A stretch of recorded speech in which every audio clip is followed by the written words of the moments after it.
Informed consent is legally required in every hospital, but in reality, most consent forms are still generic.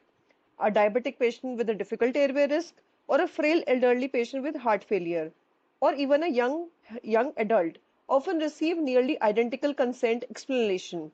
And critical preoperative risk may never be communicated in a truly personalized way. And that creates a major gap not only in the patient understanding but also in the medico legal safety.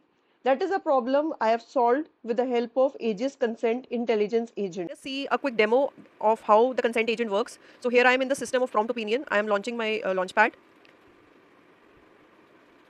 So here you can see the list of patients is available to us.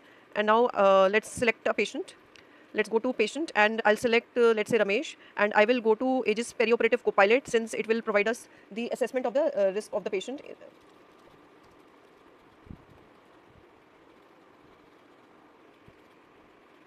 So while it is providing me the risk assessment of the patient, let us see that what tools it is calling in the backend.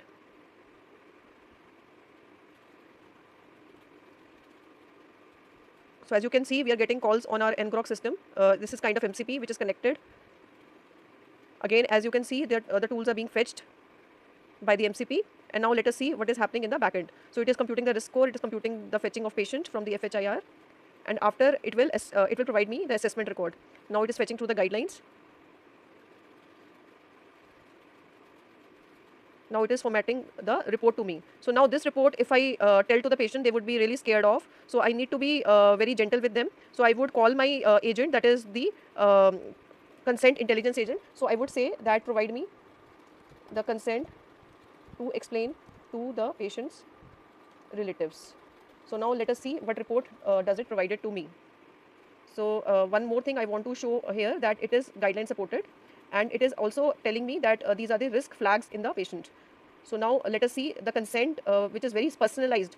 So nowadays we are going towards a personalized medicine. So we cannot just provide a general consent to all of our patients. So this is the personalized patient consent form which it has generated. So it says that Mr. Kumar is scheduled for lab poly.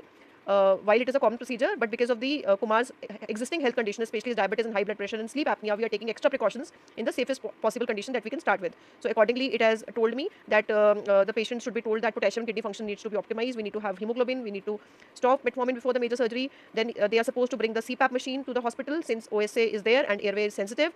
Also, we need to monitor the blood sugars and control the blood sugar since that will be causing an increased infection risk. And also, it is providing me specific anesthesia and surgical risk for the procedure. So the plan for safety, it is telling us to recommend for optimization, and it is also providing me summary checklist which needs to be provided for the relatives.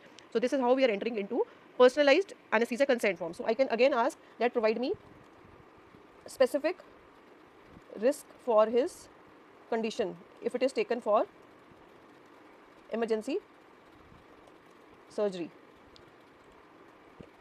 So let's see what response does it provide me. Since it is calling the consent intelligence agent, so it will provide me personalized consent for the emergency surgery in this condition. So let us wait for the response. So now the condition, it says that it has changed from ASA 3 to ASA 3E. Let it generate. So now let us see. It says since there's a lack of time for optimization, here is a specific emergency risk for Ramesh Kumar. Since he's diabetic, it is associated with metformin associated lactic acidosis, risk of acute kidney injury, and also if the emergency involves sepsis, dehydration, it is required that consequences can be impaired. They can be can't intubate, can't oxygenate condition since he is OSA, and also it is providing me risk of hypertensive crisis during the surgery. Also, you can see post-operative respiratory failure would be high, so it is asking me to arrange for a bed ventilator, and also emergency mitigation, that what all should be prepared in case of emergency procedure. So this is what I wanted to highlight. Also, I wanted to show you that what is there in the background of this intelligence agent. So as you can see, it is through the system prompts by which it is working. It is providing that the reading level should be such that it should be a grade 8 reading level, short sentences, plain English, never fabricate a risk not present in the assessment report. So all the guardrails are being mentioned in the system prompts. The tone should be warm and honest, a conversational style, and also you can see the consult prompt is also given, that he needs to consult the intelligence agent before actually generating the consent. So it is estimating all the ASA specific risk of the patient and not a generalized risk consent which we actually generate. So you can see all the sections it is providing me the consent in. Also the tools which it is integrated with is the MCP tool. So you can see here it is fetching all the tools in this Python code, right? So it is also going towards the guidelines also. So that's all I wanted to show. Thank you so much.